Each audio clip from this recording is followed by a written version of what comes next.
Welcome back to the Shuffle Squad. I'm Zach Lesage, and today we're going to be covering over the top 10 best meta decks heading into the Latin American International Championships in Sao Paulo, Brazil.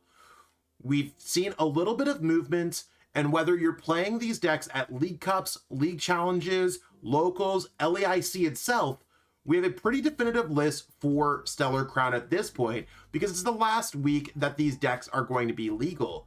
Now, not many decks are going to be changing when we have Surging Sparks legal as of next Friday, but this is going to be our definitive list. Put your best guesses for the top 10 decks in the comments. Give this video a like, share, subscribe, and you can copy and paste any of these decks from the pinned comment in the comment section. However, there are spoilers there, so don't ruin it if you want to watch this video. That being said, let's jump into our number 10 pick.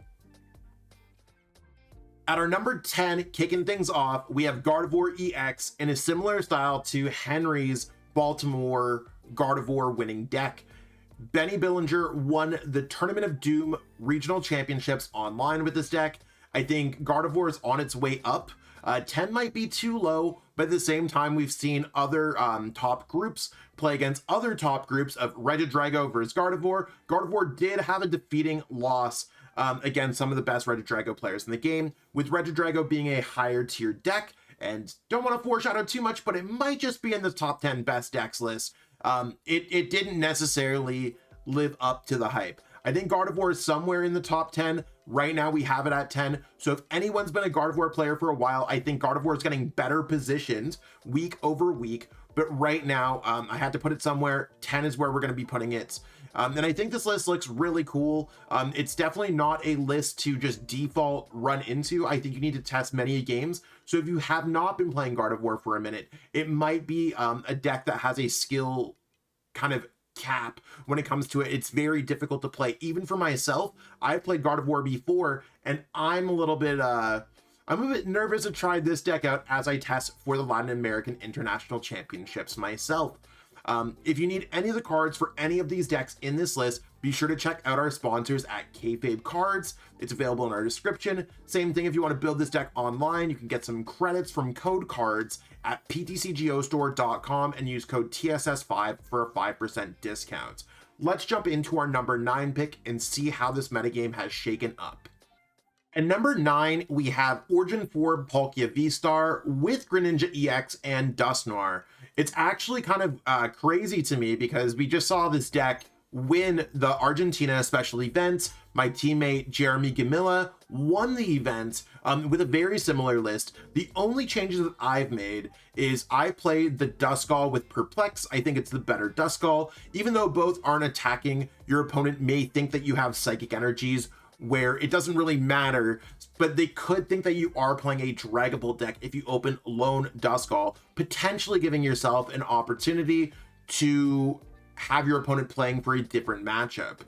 Additionally, what I've done is Jeremy cut in Irida, whereas adding in a copy of Buddy Poppin. I like having 2 Irida, 1 Buddy Poppin. So very similar to the list that have come before with Stefan Ivanov and a lot of other successful players. This deck actually knocks out the other Jet Palkia that Oscar Madsen played to Gdansk Regionals.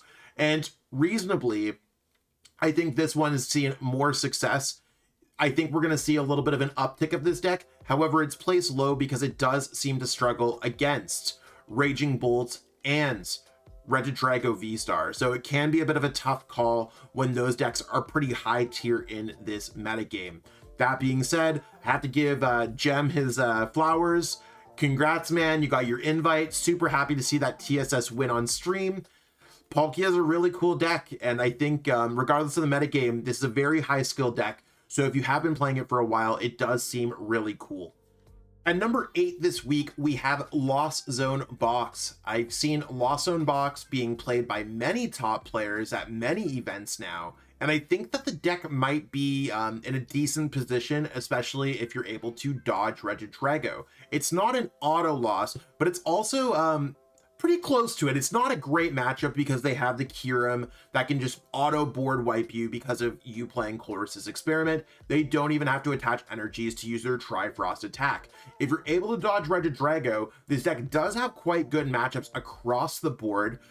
Sure, it could lose to some fringe stuff, but if we're looking at the metagame, does have a pretty decent matchup against Raging Bolt, does have a pretty decent matchup against a lot of these other hyper aggressive decks in this metagame. Again, if you dodge Regidrago, you can definitely take a list very similar to Michael Davidson's list, or as they update the list from the Buenos Aires special event, we did see some top players such as Marco Cifuentes cook with some different techs in the deck, including Iron Valiant EX. I was almost losing the Pokemon there in my head. I'm like, Zach, which Pokemon is it? Which Iron Pokemon?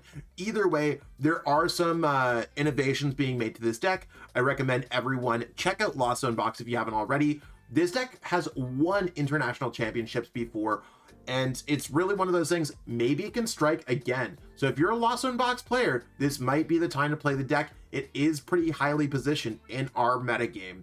That being said, if you haven't already subscribed to the Shuffle Squad, check to see if you have. If you haven't, why haven't you not already? And if you are, tell your friends about the channel. Every single word of passing it along to your friends, word of mouth, really does help our channel out.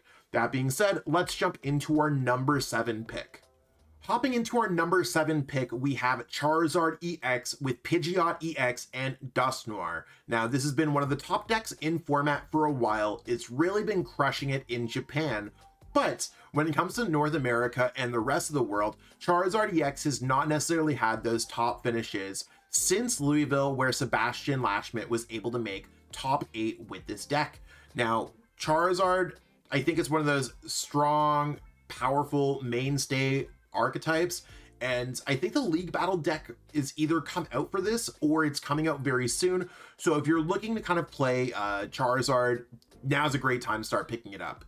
It's really where I've had to change the deck is cutting a Mist Energy for a Lost Vacuum, since Dragapult EX is also in a similar position as Charizard EX, not necessarily seeing as much success lately. It has been something where I've adjusted that Mist Energy where it's not super popular, not many kind of effects of attacks in format compared to a lot of Bravery Charms that have entered into the formats. So that Lost Vacuum could definitely be a flex spot. I thought about adding Palpad, maybe a Roxanne, maybe an additional copy of Iono.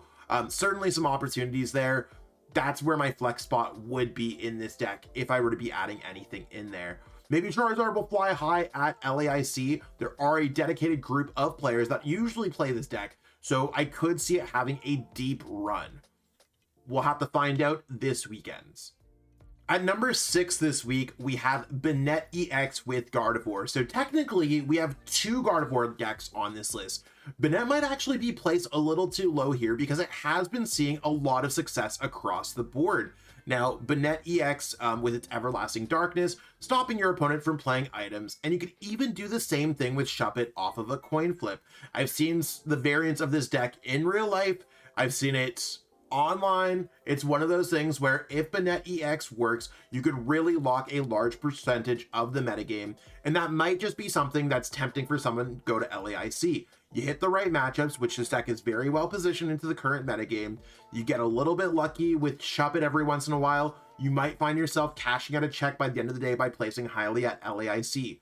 I'm not sure if a deck like this is going to necessarily go the distance, but I do think this is an incredibly good play if you are proficient in playing Banette decks, if you've played them before, anything of the sorts. So right now, Banette EX, super cool deck in format.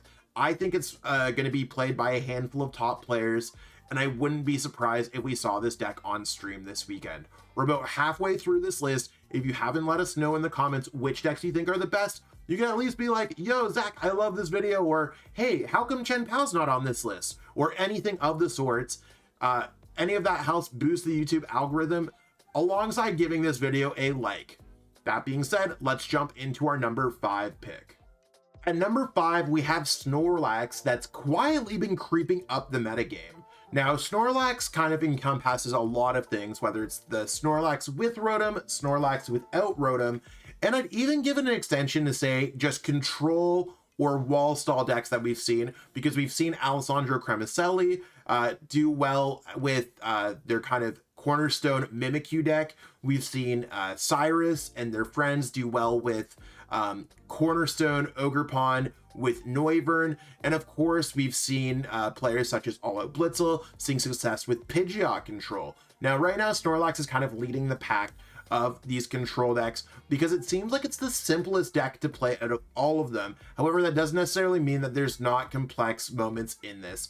Every single action when you play a deck like this, or even Iron Thorns, every single action matters. Right now I've been liking Calvin Connor's list from Louisville. Maybe it will change, and I know for LAIC I'm gonna at least bring the cards that Sandra Wojciech played as well for the Rotom list build, including Choi and a few other cards that I haven't played in a hot minute or ever. But right now, I think that this build of Snorlax seems pretty much the most straightforward. Seems like it's a very just standard deck, like when Azul won the regionals in Sweden. Like, I think this style of Snorlax has seen the most success, so that's why I had to give it to this list at number 5. We're about to enter into the top 4. I think the top 4 are really kind of the big elite 4 of the metagame. Not necessarily just so like, hey Zach, you made a cute pun because of the video games. No, like, I think the top 4 literally are leagues above the rest. That's not to say that they can't lose to a deck that's like 13th. I mean, I literally won a League Cup with Gouging Fire this past weekend. If anything could happen, I kind of proved that. And I know a League Cup's just a League Cup, but it's not always that a deck's in the top 10 that it's the best, but I do think the top 4 are going to really be the top 4 in meta share at the Latin American International Championships, and therefore have a pretty good chance of making a deep run just through players playing it alone. Let's jump into our number 4 pick.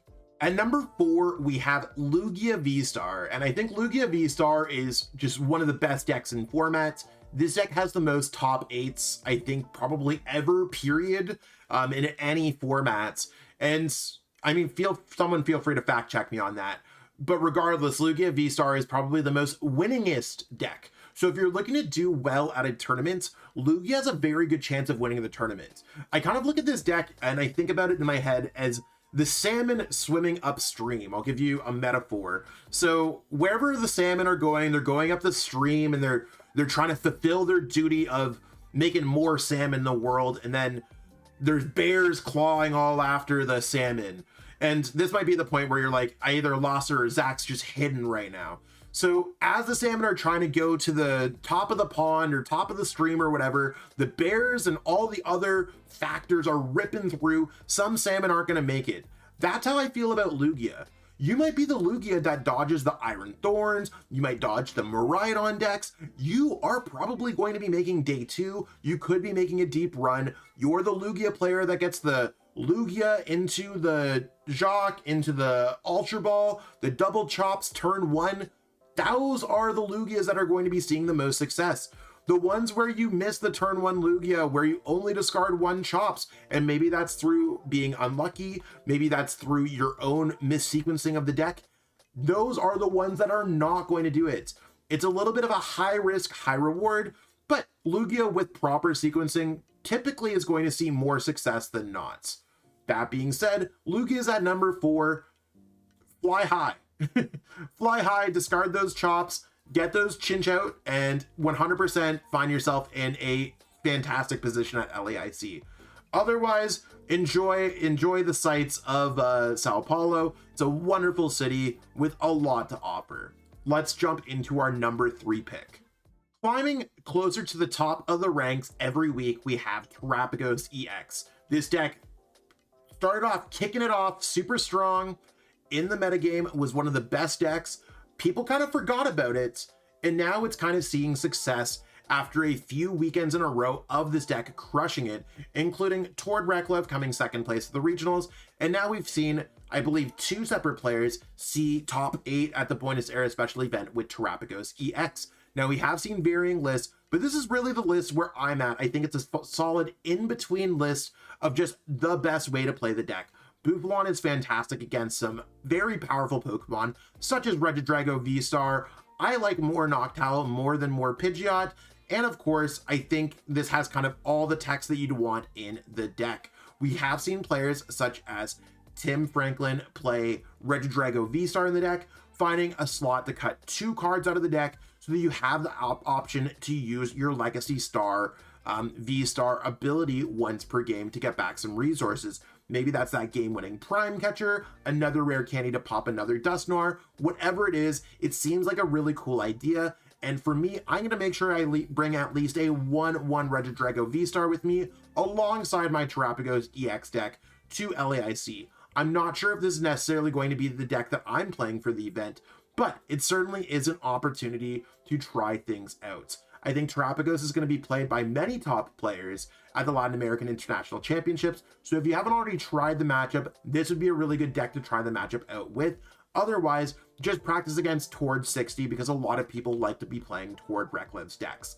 What's going to be at our number 2? We'll have to find out. Again, I do want to remind everyone that all of these deck lists are available in our pinned comment in the comment section. You can copy and paste any of the decks from there right into PTCG Live. At our number 2 deck this week, we have Raging Bolt EX. Now, Raging Bolt EX has not necessarily performed super well since Caleb Gettimer won the Louisville Regional Championships with it. However, I do feel like the deck is getting better and better positioned heading into the Latin American International Championships, with a lot of players defaulting on Regidrago V-Star, and of course, Jeremy Gamilla just winning the Buenos Aires Special Event with Palkia Dusknoir. Raging Bolt EX thrives in a format where people are just going to be playing those decks, and similar to Lugia, if you kind of hit those decks along the way, your Raging Bolt is going to kind of catapult its way into day 2. I think when top players play Raging Bolt EX, the deck typically does a little bit better. That might make sense. However, a lot of the time, a lot of top players do not play Raging Bolt EX because they want to be playing a little bit more of a complex deck. I think with the positioning of Raging Bolt, the proven success of Caleb Gettimer's run, and of course, a well-refined list that we are seeing right here, there's certainly opportunities for Raging Bolt EX to see success at the Latin American International Championships. I should note that I think that a lot of the turbo-aggressive decks that we've seen of big basic Pokemon or big basic-like Pokemon can see success and are at a similar kind of positioning as Raging Bolt EX. So this would include decks such as Raging Bolt EX, Miraidon, Turbo Roaring Moon, and even Gouging Fire. Any of those big basic Pokemon that can attack. And typically they mostly play Professor Sada's Vitality. They can all see success. We can only have one number 1 deck. I'm sure a lot of you have already guessed it right now, but if you haven't guessed it, guess it in the comments. What's the number 1 deck? Do you like the deck on this list being number 1? Or are you playing it, countering it? Let us know. That being said, let's jump into our number 1 deck of the week, heading into the Latin American International Championships. Jumping into our number 1 deck of the week, heading into LAIC, is Regidrago V-Star. Now, I've taken Alberto Conti's list that does not play Noctowl, and I've only changed one thing. I decided to cut the 3rd Iono for a copy of Hawlucha. Now, the reason why I've added Hawlucha back into this deck is because we're seeing more 70 HP Pokemon entering into the metagame than we did previously. So Gardevoir, a deck that's been largely outside of the top 10 for most of Stellar Crown, has re-entered back in. Banetta's there. We also see other decks that are playing Noctowl, so they have Hoots that are 70 HP. We see Charizard that's there, and I know Dragapult's not too far behind either. Whether it's a hot meta call or not, I think Hawlucha's a card you might want to bring with you to LAIC, maybe to counter some of those decks. Whether you play it or not, that's up to you, but I currently have it in my list, and this is the list that I'm playing right now.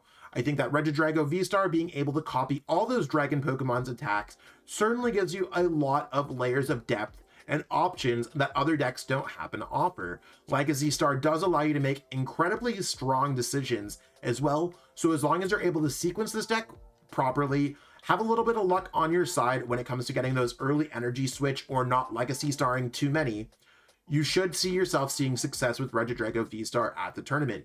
You might have to find yourself dodging a few counters. Like every other deck, when you're up top, you're probably getting countered the most. A lot of decks are vying for that top spot, so There is some risk to playing Regidrago V-Star, however, it has proven itself since the World Championships that it's clearly the best deck in our format, regardless of the format that we're in.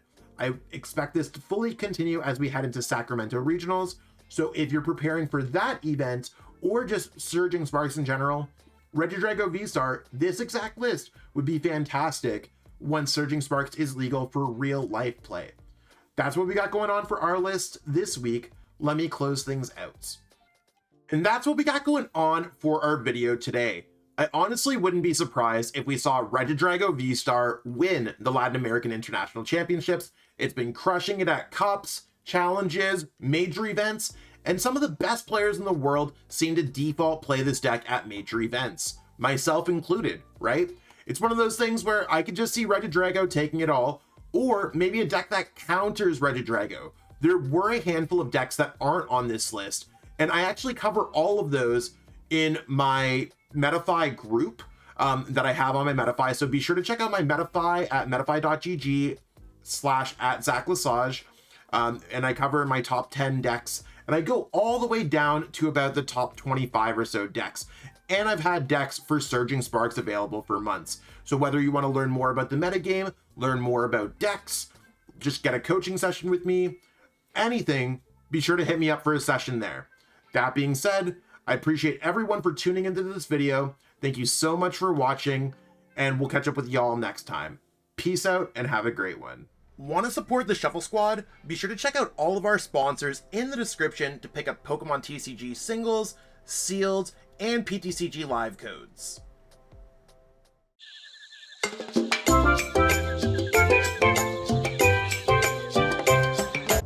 You made it to the end. Thank you so much for watching this entire video from the Shuffle Squad.